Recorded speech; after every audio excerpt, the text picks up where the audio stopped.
नमस्कार दोस्तों, मैं अजीत साहब का स्वागत करता हूं एक नई वीडियो में। तो वीडियो को पूरा देखिएगा। इसमें हम आपको मैथ के इंपॉर्टेंट क्वेश्चंस लेके आ चुके हैं जो कि आपके लिए आगामी एग्जाम के लिए बहुत ही महत्वपूर्ण है। तो वीडियो को पूरा देखिएगा और चैनल पे नया तो चैनल को सब्सक्राइब कर लीजिएगा। चलिए वीडियो को शुरू करते हैं। तो सबसे पहले अगर हम बात करें आज की इस वीडियो से आपके कौन कौन से एग्जाम कवर होंगे, तो ऑल एग्जाम्स जिसमें मैथ पूछे जाते हैं उन सभी एग्जाम के लिए बहुत इंपॉर्टेंट है। चाहे वो रेलवे के कोई भी एग्जाम हो, सीआईएसएफ का जो, और अभी जो एसएससी जीडी का नोटिफिकेशन आया है उन एग्जाम के लिए बहुत ही इंपॉर्टेंट है। तो हर एग्जाम के लिए ये प्रैक्टिस सेट बहुत ही महत्वपूर्ण है। सो चलिए अब क्वेश्चंस की तरफ बढ़ते हैं। तो ये आपके सामने पहला क्वेश्चन आपके सामने स्क्रीन पे कुछ इस तरीके से है, जिसमें कह रहा है एक व्यक्ति ने ध्यानपूर्वक अवलोकन किया कि 120 मीटर लंबी चलती हुई एक रेलगाड़ी ने उसे 9 सेकंड में पार किया। रेलगाड़ी की चाल किलोमीटर प्रति घंटा में कितनी थी, ये आपको ज्ञात करना है। देखिएगा सीआईएसएफ कांस्टेबल 2016 के एग्जाम में आया हुआ रियल क्वेश्चन है। सो इसके लिए करना क्या है, देखिए ट्रेन की लंबाई क्या है 120 मीटर, हमको ये कितना में निकालना है, उसकी चाल किलोमीटर प्रति घंटा है। ये एक्चुअल में है मीटर में और किलोमीटर प्रति घंटा में हमको इसकी चाल निकालनी है। सबसे पहले क्या होता है, चाल बराबर दूरी बटा समय होता है। चाल हमको कितना दी गई है, चाल हमको ज्ञात करनी है, ठीक है। दूरी 120 है, समय कितना है 9, जबकि वो सेकेंड में है। सेकेंड को हमको जो किलोमीटर प्रति घंटे में बदलने के लिए, मतलब सेकेंड को मीटर प्रति घंटे में बदलने के लिए 18/5 का इंटू कर देना है। जैसे 5/18 का 5 इंटू 10, इस तरीके से हम इतना करेंगे। अब इसमें क्या होगा, आगे क्या करेंगे कि 120, ये 18 इधर चला जाएगा, मतलब 18 का इंटू हो जाएगा 120 में, डिवाइड में 9 इंटू 5 आ जाएगा। अब हम इसको काटेंगे तो 9 दूना 18, 5 दूना 10, 5 चको 20, 24 इंटू 2, इन दोनों का इंटू कर देंगे 48 मतलब ऑप्शन नंबर सी इस क्वेश्चन का राइट आंसर हो जाएगा। तो इस तरीके से इसको आप सॉल्व कर सकते हैं। चाल आप देख सकते हैं ज्ञात करनी है, और क्वेश्चन हमको दिया क्या है,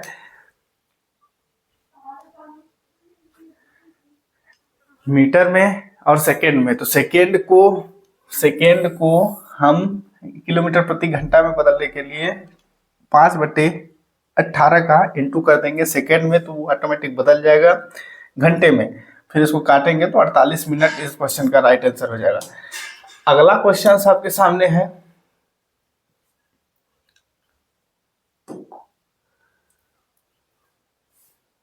पीडीएफ में कुछ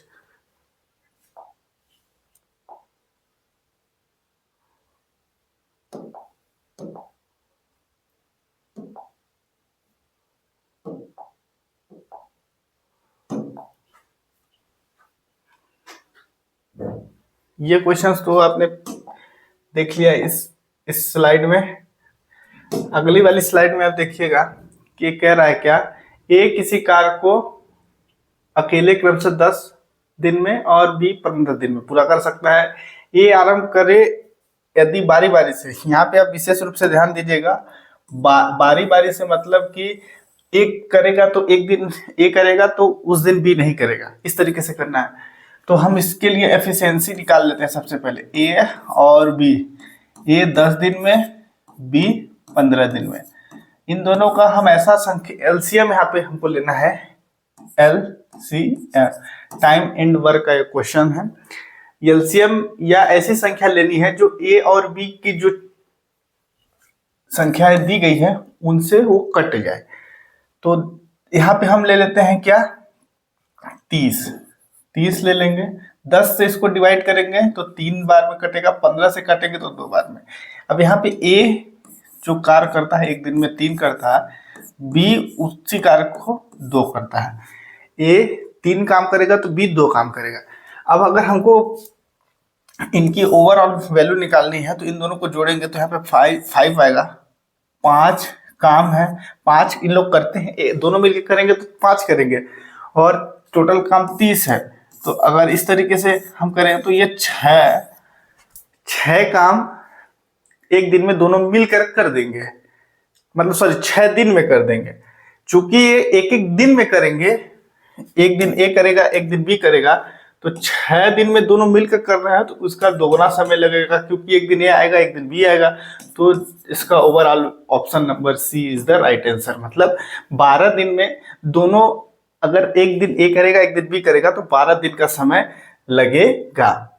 उसके बाद अगला क्वेश्चन है, 2 नल अलग अलग किसी टैंक को क्रमशः 10 मिनट 20 मिनट में भर सकते हैं, तो दोनों नलों को इकट्ठा खोले जाने पर टैंक यानी जो तालाब इसमें बोला गया कितने समय में भर जाएगा, ये भी आप देख सकते हैं। सभी क्वेश्चन जो है सीआईएसएफ कांस्टेबल 2016 के एग्जाम में आए हुए क्वेश्चंस हैं। तो इसको भी आप उसी तरीके से सॉल्व करेंगे। ए बराबर 20, बी बराबर 30, हमको लेना है ऐसी संख्या या एलसीएम जो दोनों संख्याओं से कट जाए। तो हम यहाँ पे ले लेते हैं 7, 20 से 3 बार में, 30 से 2 बार में। ए प्लस बी, या इसको हम यहाँ पे ए बराबर 3 काम करता है, बी जो है 2 काम करता है। ए एक दिन में 3 काम करेगा, बी एक दिन में 2 काम करेगा। अब हमसे पूछा जा रहा है कि इकट्ठा दोनों को खोलेंगे तो इनको हम जोड़ेंगे 5, टोटल काम है 60, 5 से इसको करेंगे डिवाइड, 5 1 कम 5, 5 दूना 10, 12 दिन, सॉरी 12 मिनट। ऑप्शन नंबर जो बी है इस क्वेश्चन का राइट आंसर हो जाएगा। अगले क्वेश्चंस की बात करें, ये भी देखिए टाइम एंड वर्क का ही है। मतलब 2016 में जो एग्जाम हुआ था सीआईएसएफ कांस्टेबल के लिए, उनमें टाइम एंड वर्क के 5 से 6 क्वेश्चन देखने को मिले थे। तो ए जो है किसी कार्य को 16 दिन में, बी उसी कार्य को 12 दिन में पूरा कर सकता है। यदि वो मिलकर कार्य को पूरा करेंगे तो ए का भाग हमको बताना है, मतलब ए कितना कार्य करेगा अगर वो दोनों लोग मिलकर करेंगे। तो ए का पार्ट हमको बताना है। देखिएगा इसमें क्या है, ए 6 दिन में, बी उसी कार्य को 12 दिन में, दोनों का हम ले लेंगे एलसीएम। एलसीएम क्या होगा, हम यहाँ पे 12 को ही ले लेते हैं, 6 से काटेंगे तो 2 बार में, 12 का मतलब 1। ए एक दिन में 2 काम करता है, बी एक दिन में 1 काम करता है, टोटल काम है 12, ठीक है ना। टोटल काम जो है वो है 12। तो हम करेंगे क्या कि क्षमता जो होती है, एफिशिएंसी, क्षमता बराबर होता है कार्य बटा समय, जो इन्होंने कार्य किया और जो समय लगा उससे क्षमता हमको मिलती है। अब देखिए यहाँ पे इनकी क्षमता क्या है, ए की 2 है, बी की 3 है, तो अगर हम इन दोनों को जोड़ दें तो 3 हो जाएगा। कार्य कितना है, 12 है, और समय कितना है, तो समय हमको नहीं है पता। 3 से इसको काटेंगे, 3 चौको 12, ठीक है। अब हम करेंगे क्या, 3 चौको 12 आ गया, मतलब टोटल क्षमता के हिसाब से, मतलब दोनों मिलकर अगर काम करते हैं तो 4 काम कर देंगे, 4 मतलब दिनों में। 12 काम है तो 4 दिनों में दोनों लोग मिलकर करेंगे अगर काम, तो 4 दिनों में कर देंगे। अब हम करेंगे क्या कि जैसे कि यहाँ पे 4 तो आ गया, और अब आगे इसमें ये अब ए की हमको वैल्यू निकालनी है, ए कितना भाग करेगा।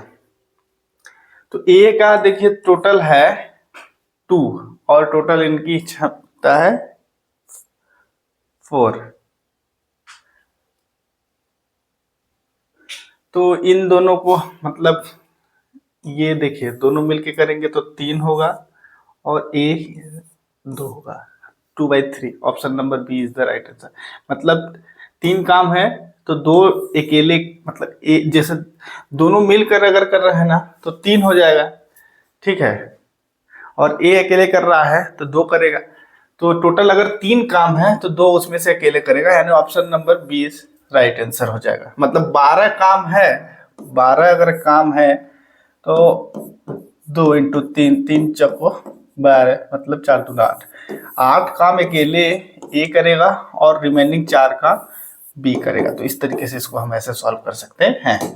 अगला क्वेश्चन है, ये देखिएगा, ये थोड़ा सा, बहुत ज़्यादा तो नहीं, थोड़ा सा माइनर कैलकुलेटिव सवाल था। इसमें आपको अगर परसेंटेज के अच्छे खासे क्वेश्चंस कह सकते हैं। इस क्वेश्चंस में क्या कह रहा है, ए 3600 रुपये मूल्य वाले एक स्कूटर को बेचता है और वो अलग अलग तरीके से जो उसमें छूट देता है, मतलब 36,000 रुपये को इतने टुकड़ों में तोड़ के, 3 टुकड़ों में तोड़ के छूट देता है और सभी छूटों को मिलाकर ओवरऑल 7% की छूट होनी चाहिए, ये इसमें कह रहा। देखिएगा 36,000 रुपये एक अमाउंट है, मतलब उसका मूल्य है। 36,000 स्कूटर किसने प्राइस रखी, 36,000 पे ये 7% छूट देना चाहता है, लेकिन 7% डायरेक्ट नहीं देना चाह रहा है। तो 7% हम पहले निकाल लेते हैं ना। ये जो परसेंटेज है, इस परसेंटेज से ये 2 जीरो कटेंगे, 0 एक आएगा, 42 का 2 4 इधर आ गया, 7 त्रिक 21 और 2520 रुपए की वो छूट देगा 7% के वैल्यू पे। लेकिन कैसे, यहाँ पे देखिएगा 36,000 में इसने 20,000 रुपए अलग किया और उस पर 8% की छूट दी, ठीक। फिर 10,000 रुपए का एक अलग अमाउंट निकाला और उस पर 5% की छूट दी, और एक 6,000 रुपए निकाला, उस पे x% की छूट दी। ये हमको परसेंट निकालना है जिससे ओवरऑल उतनी वैल्यू आना चाहिए। चलिए इसको यहाँ से ये काट देंगे तो यहाँ पे हमको मिल जाएगा क्या, 200 गुणे 8, मतलब यहाँ पे हमको मिल गया 1600, ठीक है। ये 2 जीरो से 2 जीरो काट देंगे तो यहाँ पे हमको मिल जाएगा 100 इंटू 5 बराबर 500। इन दोनों को आप जोड़ दीजिए तो ये हो जाएगा 2100। अब 2100 को इससे माइनस कर दीजिए आप, एक 2520 माइनस 2100, ये हमको मिल गया 420। मतलब 600 में ऐसा परसेंटेज 600 का निकालिए 420 आए। कुछ नहीं करना है, 6,000 का 6,000 का 80% इतना परसेंट निकालना है, 420 है। तो 420 को हम ऊपर रखेंगे, नीचे में रखेंगे 6,000, कूड़े में कर देंगे 100, क्योंकि हमको परसेंटेज में वैल्यू चाहिए। ये 2 जीरो से 2 जीरो कट गया, 1 जीरो से कट गया, 6 सत्ते 42। Option number C is the right answer. मतलब 7%, 6,000 पे आप 7% दीजिए तो ये पूरे तरीके से 36,000 पे 7% की छूट आ जाएगी। अगला क्वेश्चन कह रहा है, एक बिजली की प्रेस का अंकित मूल्य 690 रुपए है, दुकानदार उस पर 10% की छूट देता है और 8% का लाभ प्राप्त करता है। यदि वह छूट न देता तो उसका लाभ कितना होता, प्रतिशत में हमको ज्ञात करना है। इसके लिए हमको करना क्या है, इसके लिए बहुत ही बेहतरीन तरीके से इसको आप सॉल्व कर सकते हैं।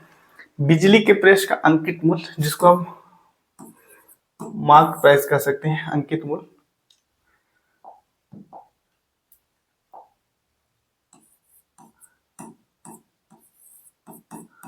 अंकित मूल्य बराबर 690 रुपए दिया गया है। 690 रुपए दिया गया है, दुकानदार उस पर 10% की छूट देता है। 690 है इस पर अगर हम 10% कर देंगे, 100% में से आप 10 निकाल देंगे तो 90 बचेगा। 90 आएगा तो हम 90 ऊपर रखेंगे और 100 कर देंगे। इससे ये और इससे ये कट गया, तो 69 गुणे 9, 9 9 81, मतलब 8 रिमेनिंग बचा। 54 में 8 जोड़ देंगे, 54 में 8 जोड़ देंगे तो 2 621 621 रुपये हमको मिल गया यहाँ से। 621 मतलब 690 का 21, 10% छूट आप जब दे देंगे ना तो 621 रुपये आ जाएगा। अब हम करेंगे क्या, विक्रय मूल्य बराबर क्या होता है, विक्रय मूल्य बराबर क्रय मूल्य, विक्रय मूल्य बराबर क्रय मूल्य प्लस लाभ। जो आप सेल करेंगे उसमें जो विक्रय मूल्य बराबर क्रय मूल्य जो आपने खरीदा या जिसने भी खरीदा तो उसका, तो हम यहाँ पे मान लेते हैं विक्रय मूल्य, विक्रय मूल्य बराबर होता है क्रय मूल्य प्लस लाभ। मतलब इस पे जो विक्रय मूल्य, जिस भी प्राइस पे आप सेल करेंगे उसमें आपका क्रय मूल्य भी होगा और उसमें आपका लाभ होगा। सो अब इसमें हमारे पास क्या है अवेलेबल, विक्रय मूल्य 621 रुपये है, 621 रुपये हमारा सेलिंग अमाउंट है। क्रय मूल्य हमको ज्ञात करना है तो मान लेते हैं 100 रुपये क्रय मूल्य है, ठीक है, बराबर। अब प्लस में हम करेंगे क्या, ये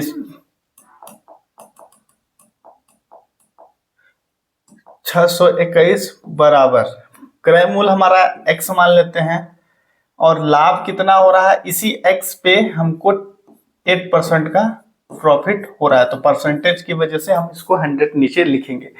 अब ये देखिएगा इस 100 का इंटू यहाँ हो जाएगा तो 621 बराबर 100x प्लस इसका इससे होगा तो 8x बटे का 100, 621 बराबर, तो ये 108x आ जाएगा और बटे में 100। इसको जब आप इससे काटेंगे तो यहाँ पे मिलेगा 1.08x। 621 बराबर 1.08x, x को इधर छोड़ेंगे और इसको यहाँ पे ला देंगे तो x बराबर हो जाएगा 621 बटा 1.08। इसको जब आप काटेंगे तो समथिंग ये 575 के पास चला जाएगा, x बराबर हो जाएगा 575। ये हमारा क्या आ गया, क्रय मूल्य। 575 जो है क्रय मूल्य हमारा क्या है, 575 है। विक्रय मूल्य 621 है, 621।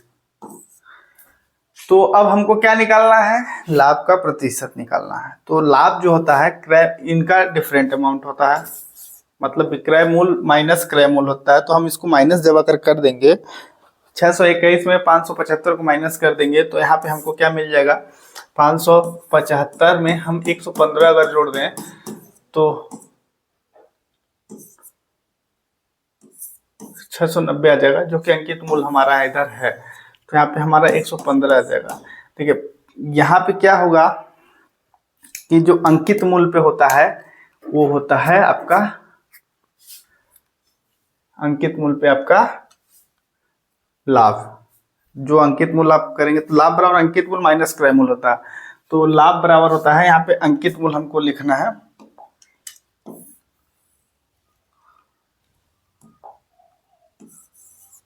अंकित मूल्य बराबर 690। 115 रुपये ओवरऑल हमको सभी छूट उठ देने के बाद हमको चाहिए प्रॉफिट हुआ 115 रुपये का। अब इस केस में हम कैसे, अब आगे क्या करेंगे, लाभ प्रतिशत बराबर लाभ बटे विक्रय मूल्य 200 कर देंगे। लाभ बराबर प्रॉफिट बराबर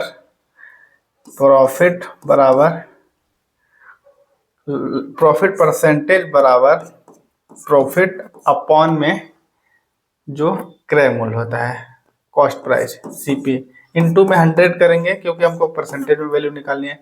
तो प्रतिशत में हमको निकालना है, तो प्रॉफिट क्या है 105, कॉस्ट प्राइस क्या है 690, इंटू का 100 कर देंगे। इसको जब हम कट पिट करेंगे पूरा क्रय मूल्य, सॉरी 575 यहाँ पे है,